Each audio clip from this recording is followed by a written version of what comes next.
В общей палате городской больницы, находящейся на улице Алябьева в Москве, утром 3 апреля был найден убитым 62-летний мужчина.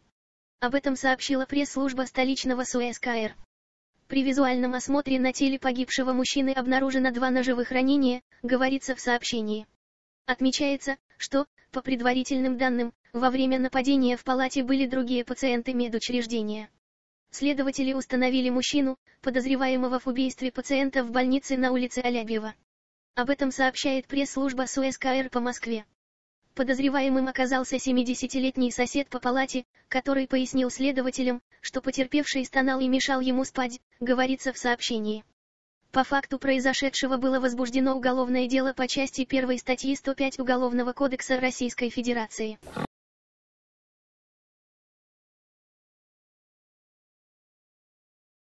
Добрый день.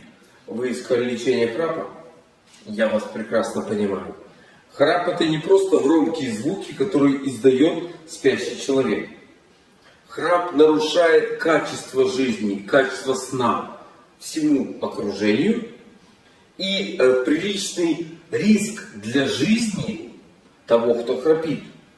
И великолепный индикатор уровня здоровья того человека, который храпит. Поэтому не лечить храп нельзя. Чем опасен храп, я расскажу чуть позже. А пока кто должен лечить? Детский храп лечится в кабинете лор-врача. Если у ребенка увеличены аденоиды, гланды, есть искривление носовой перегородки, то есть механические препятствия на пути движения воздуха в организм, лор-врач вам поможет. Если вы хотите правильнее полечить, если просто увеличены гланды либо аденоиды, они отражают степень иммунодефицита. То есть они показывают, что организм ребенка имеет слабый иммунитет, по этой причине часть лимфоидной системы увеличилась. Да. Вы качаете мышцу, вы накачали себе мышцу, когда в организме ребенка нарушен иммунитет, иммунная система пытается тоже накачать свои мышцы, увеличиваются аденоиды. Они показывают, что рядышком находится очаг инфекции.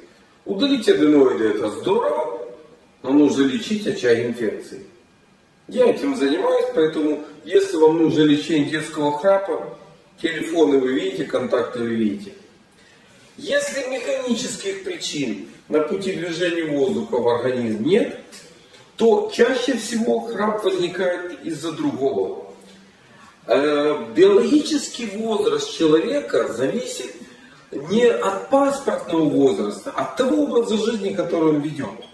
Если ваш образ жизни привел вас к гипертонической болезни, к ожирению, к сахарному диабету 2 типа, к атеросклерозу сосудов, сердца, головного мозга, к другим проблемам, когда у вас одышка при нагрузке даже небольшой, когда ваш уровень здоровья отстает от того, который вы хотите, вот на этом фоне прекрасно появляется храп.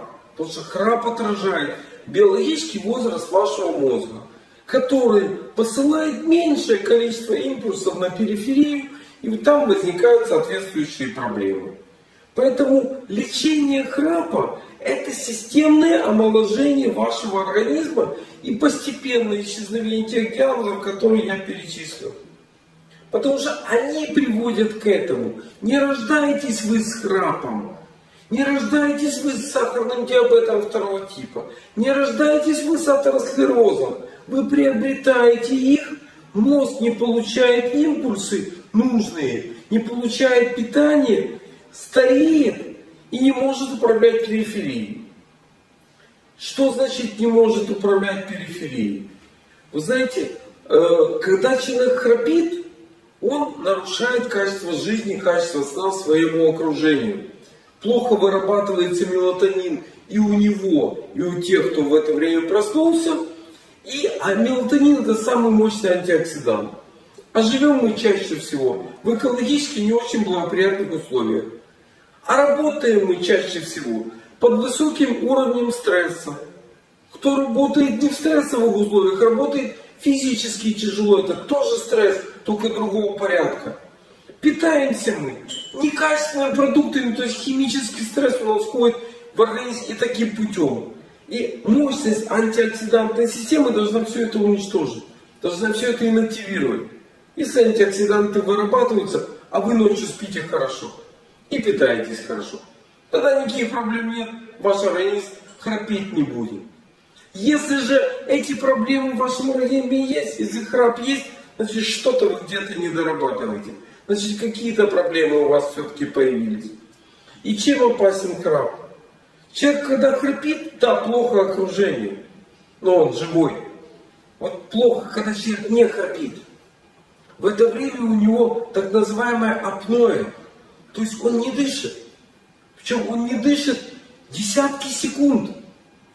Потом, да, углекислый газ, организм продолжает все-таки на небольших оборотах работать, углекислый газ накапливается и идет вдох. Но вот это время, вы знаете, нельзя на этого человека в это время смотреть, потому что, мягко выражаясь, кожа синеет, то человек просто-напросто временно умер. Больше того, я вам скажу больше. Если исследуют храпунов, есть такие исследования, полисомнография, то есть когда исследуется и не только дыхание, но и кардиограммка снимается параллельно. Вы знаете, я вас, наверное, может быть, сейчас шокирую. Во время апноэ у человека останавливается и сердце. Причем пауза может быть 10, 15, 20 секунд. То есть у сердца не бьется.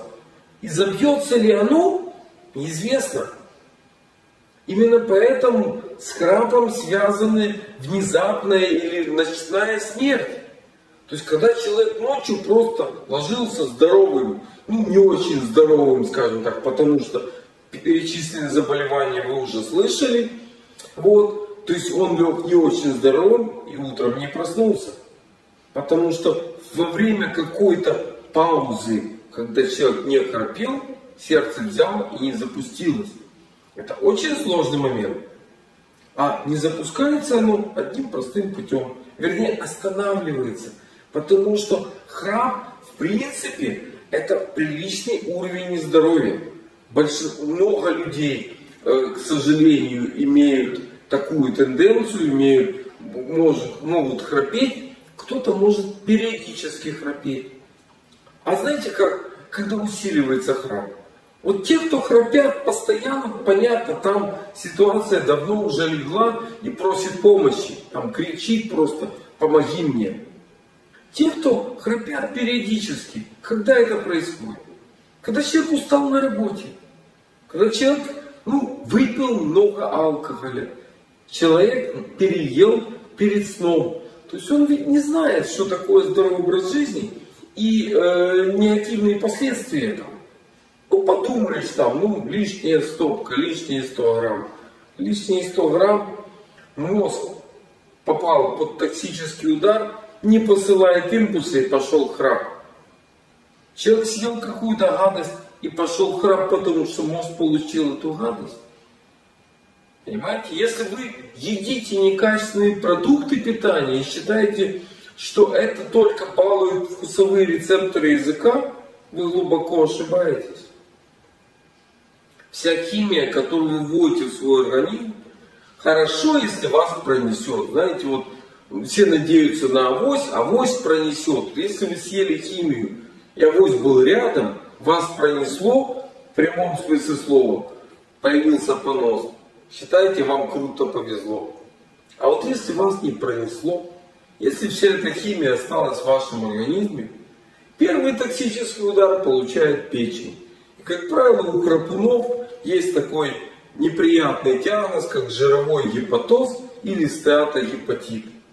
А стеатогепатит может быть алкогольным, когда понятно, какая причина, может быть медикаментозный, когда куча тех болезней, вы глотаете ведрами таблетки. А может быть не алкогольный, когда никто не знает, вроде как нет особой причины для того, чтобы появился этот стеатогепатит. А он есть.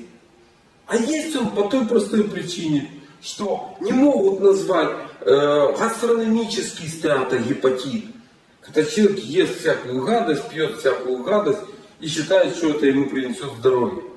Поэтому, если вы хотите реально проводить лечение храпа, обращайтесь. Системное комплексное омоложение, оздоровление вашего организма